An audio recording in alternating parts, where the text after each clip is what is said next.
Welcome to China in Focus. I'm Tiffany Meyer. Our top story, Taiwan's vice premier says it's impossible to move 40% of the semiconductor production to the U.S. More on the tug-of-war between Washington and Taiwan over this critical technology.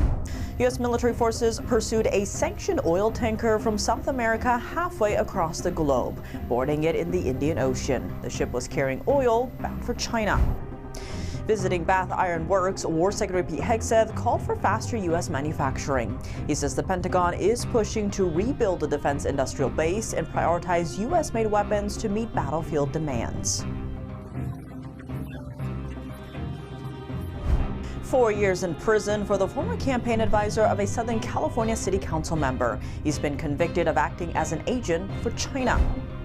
A strategic Australian port becomes the battleground for U.S.-China tensions. Australia's Prime Minister aims to regain control of the Darwin port, triggering possible trade retaliations from China. And high-ranking military officers were purged. Insiders reveal that a quiet pushback is spreading through the Chinese military and into the civilian bureaucracy.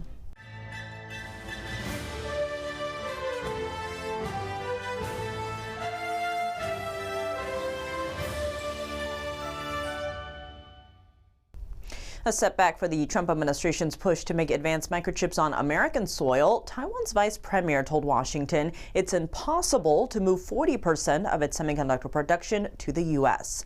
That's the goal of a trade deal currently underway, a deal she's traveling to the U.S. to finalize. The U.S. sources most of its advanced chips from Taiwan. These chips are critical for everything from cars to weapon systems. Here's Taiwan's vice premier speaking on Sunday. It took us decades to develop this semiconductor production ecosystem. What we're seeing is just the tip of the iceberg. There's still a huge portion underwater. Chen says Taiwan's microchip supply chain and ecosystem will continue to grow at home, but she adds Taiwan is willing to expand its investment in the U.S. It's pushback against what the U.S. is demanding from Taiwan. Last month, Commerce Secretary Howard Lutnick said Taiwan should move 40% of its microchip supply chain and production to the U.S. He warned that if Taiwan refuses, tariffs on Taiwanese goods could shoot up to 100%. Meanwhile, there's a concern weighing on policymakers, the risk of a potential Chinese invasion of Taiwan. Commerce Secretary Howard Lutnick has argued the U.S. can't leave critical chip manufacturing just 80 miles from China. Over in Taiwan, some worry the U.S. may be less willing to defend the island if most semiconductor production moves to America. Taiwan's TSMC, the world's leading chip maker, is investing over $160 billion to build factories in Arizona. Taiwan requires TSMC's overseas plants to use technology that's at least 2 generations behind the most advanced chips produced at home. Back to the trade negotiations now underway, the U.S. would lower tariffs on Taiwanese goods from 20% to 15%. In return, Taiwanese companies would invest $250 billion to expand chip production and AI development in the U.S. U.S. military forces have boarded a sanctioned oil tanker in the Indian Ocean. The ship was bound for China. War Secretary Pete Hegseth says the ship was tracked from the Caribbean to the Indian Ocean. That's halfway around the globe. The vessel has been identified as the Aquila II. It's been accused of breaking Washington's blockade on Venezuelan oil shipments. The tanker left Venezuelan waters in early January. It was carrying about 700,000 barrels of heavy crude bound for China. Most of the other ships in the group have already returned or been seized. The operation follows increased U.S. enforcement after Venezuelan regime leader Nicolas Maduro was captured in a military raid earlier this year. Washington says the blockade is meant to cut off illicit oil exports. Hegseth posted on X saying, quote, "The Department of War tracked and hunted this vessel from the Caribbean to the Indian Ocean. You will run out of fuel long before you will outrun us." As Washington sharpens its focus on great power competition, rebuilding America's defense industrial base is emerging as a top national priority. It lies at the heart of President Trump's second-term strategy of peace through strength. The administration is overhauling defense acquisition, cutting red tape, pushing contractors to boost production, and working to reduce reliance on China. On Monday, War Secretary Pete Hegseth visited Bath Iron Works, a major military shipyard in Maine. The visit was part of a nationwide Arsenal of Freedom tour aimed at revitalizing America's manufacturing might.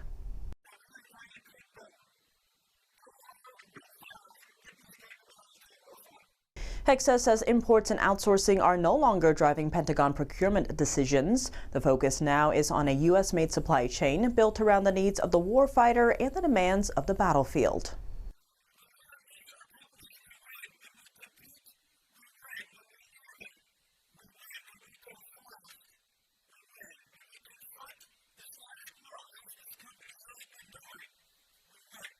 Last April, President Trump signed an executive order to reform defense procurement. The order aims to streamline processes, reshape the workforce, and reward risk-taking and innovation. Under the Defense Production Act, federal acquisition regulations, and the new executive order, the War Secretary is now authorized to evaluate contractor performance. He can also compel improvements when necessary.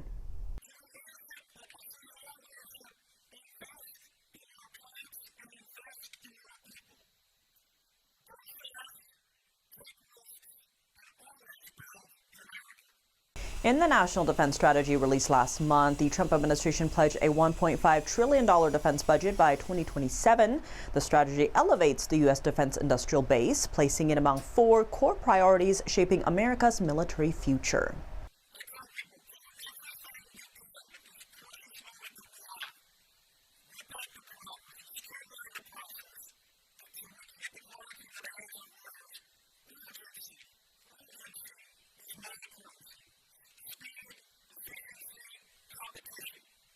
During his remarks, Hegseth praised Bath Iron Works, calling its manufacturing the best in the country. Last December, the shipyard announced it's willing to work with the U.S. Navy to design and build what Trump called a golden fleet. The former campaign advisor of a Southern California City Council member was sentenced Monday to 4 years in prison. He's been accused of acting as an agent for China without notifying U.S. authorities. Sun Yao-ning, also known as Mike's son, worked as a campaign advisor in the 2022 city council race in Arcadia, a Los Angeles suburb. He was arrested at the end of 2024. Prosecutors say he sought to influence U.S. politicians on the issue of Taiwan and to suppress Chinese dissidents on U.S. soil, including practitioners of Falun Gong, a spiritual group persecuted by Beijing. Sun also kept close tabs on then Taiwanese President Tsai Ing-wen during her April 2023 visit to Southern California, reporting her movements directly to Chinese officials. On top of that, he ran a news website aimed at the local Chinese American community, posting content that supported the Chinese Communist Party. The U.S. pushing to bolster defense in the Indo-Pacific in preparation of a potential conflict over Taiwan. The Pentagon plans to deploy 4 submarines to a base in Australia. According to the Wall Street Journal, the first sub is set to arrive at the HMAS Sterling Naval Base next year. Meanwhile, Australia is investing billions of dollars into the base and a nearby maintenance zone. That deployment could give the U.S. military an edge in a potential conflict over Taiwan or the South China Sea.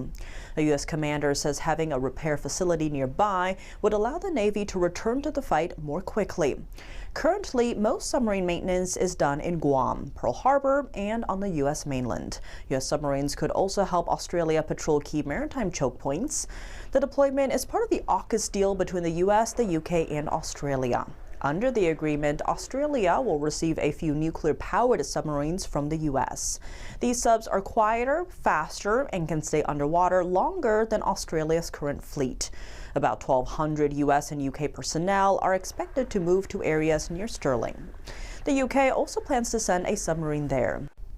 One of our viewers asked us to shed more light on the CCP's infiltration in Australia. Here's an example from the military sector, an Australian port under Beijing's control. Darwin Port, a key northern port in Australia, was leased in 2015 to Chinese company Landbridge for 99 years and a nearly $450 million deal. Now, Australia's Prime Minister says he's committed to bringing the port back under Australian control, citing security concerns over its critical infrastructure. The port sits in a strategic location as the U.S. and Australia expand northern air bases to host American bombers. Washington had criticized the original lease when it was signed. Meanwhile, China's ambassador in Australia warned that forcing the Chinese company to give up control could trigger trade retaliations. That's a big pressure point since China is Australia's largest trading partner. China imports more than 25% of Australian goods, such as iron ores, lithium, natural gas, and agricultural goods. Coming up, high-ranking military officers were purged. Insiders reveal that a quiet pushback is spreading through the Chinese military and into the civilian bureaucracy. Hong Kong pro-democracy activist Jimmy Lai was sentenced by a Hong Kong court to 20 years in prison. For a 78-year-old, this is essentially a life sentence. A former U.S. ambassador to Fiji says the case reveals the true nature of the Chinese Communist Party. The Chinese Communist Party, Marxism, Leninism, is really radically contrary to human nature and ultimately will not stand the test of time. More on that after the break here on China in Focus. Welcome back to China in Focus. I'm Tiffany Meyer. A quiet pushback against Chinese Communist Party leader Xi Jinping. Insiders told the Epoch Times that passive non-compliance, which began in the Chinese military, is now spreading into the civilian bureaucracy. This is making it harder for Xi to enforce his directives. A source familiar with elite party politics says the change stems from the purge of Zhang Youxia, vice chairman of the Central Military Commission. It also follows the removal of Liu Zhenli, chief of the Joint Staff Department. Xi Jinping's move has sent shockwaves through the army and could have broader consequences for the Chinese Communist Party. Those speaking to the Epoch Times remain anonymous for fear of reprisal. Still, the emerging picture raises serious questions about Xi's control over China's military. 78-year-old pro-democracy British Hong Kong businessman Jimmy Lai was sentenced by a Hong Kong court to 20 years in prison on Monday. Secretary of State Marco Rubio in a statement calling the verdict an unjust and tragic conclusion to this case. To discuss these developments, NTD's Steve Lance was joined by former U.S. Ambassador to Fiji, Joseph Cella, who is also a friend of Jimmy Lai. What might be surprising to many is that, Jimmy Lai is a British citizen. He's not a mainland Chinese citizen, Hong Kong as well. British Prime Minister Keir Starmer visiting China just about a week ago, calling for a renewed strategic partnership with China. Here's Jimmy Lai's son, Sebastian, commenting on this. And how can we have closer relationships? How can we normalize relationships if a British citizen who's 78, whose only crime is standing up for freedom and democracy, defending his colleagues, defending the people of Hong Kong, is still in jail in Hong Kong? I mean, this is a very easy thing for Hong Kong and China to do, to show good faith to our nation, to show good faith to our government. But put this man on a plane, send him over to the UK, it will take them 2 hours. If they're not even willing to do something like that, I think that tells you all you need to know about the relationship. Ambassador, how many more instances of the CCP's transnational repression do we have to witness? And what does this ultimately show us about the nature of the CCP and how the world's community should be treating them, especially the UK? Well, I think they're very opportunistic, and they will seize a moment if they find a weak link, if you will. And regrettably, for his country, which he bears citizenship to, really has not fought for him as stridently as I would argue the United States has. And that's regrettable. I'm hoping that this is a moment for the world to be aware of the malign ways and to be very careful of the dealings that China has in these international situations, but on their own shores, the malign activities, subnational incursions, and so forth. So I'm hopeful that we'll see a repeat of history, perhaps through the leadership of President Trump and Secretary Rubio, where soon enough Jimmy will be freed. I'm praying for that. During the last interview before his arrest, Jimmy Lai was actually speaking on his loyalty to Hong Kong. I come here with $1. I got everything I have because of this place.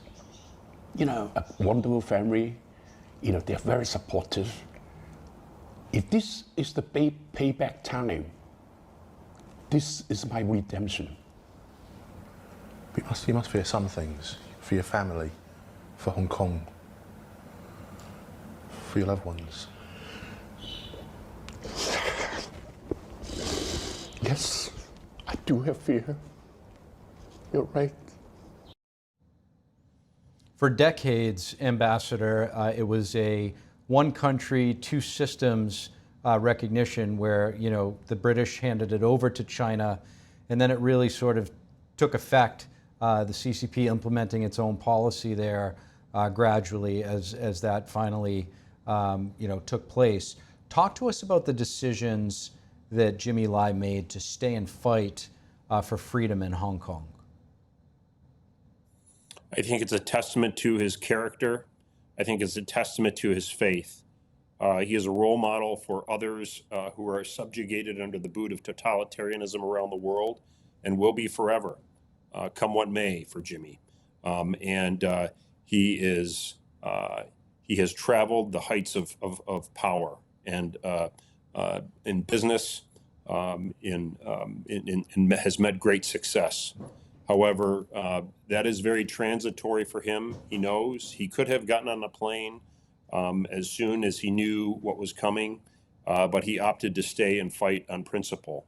What is not transitory is his faith and belief in Jesus, and he is a solid believer in the Catholic Church and is a witness for all to follow, whether laity or religious, and certainly should be an inspiration to those fighting for freedom against subjugation around the world, civilians and elected officials alike. So he was obviously a very successful business tycoon in Hong Kong. He also founded the Apple Daily, which was a media conglomerate. So this really, at the core of all of this, we're looking at freedom of speech and a free press. In Hong Kong, independent media, since the merging with mainland China, has been under tremendous pressure to just simply survive. For example, our sister media, the Epoch Times, had to stop printing in Hong Kong. We had folks in the Epoch Times print press. It was ransacked and set on fire, the print presses. Why is the loss of free press key to the CCP's control in Hong Kong? Because they want to drive the narrative from the top down. They control everything from the top down, no matter the sector or strata. Business, academia, media.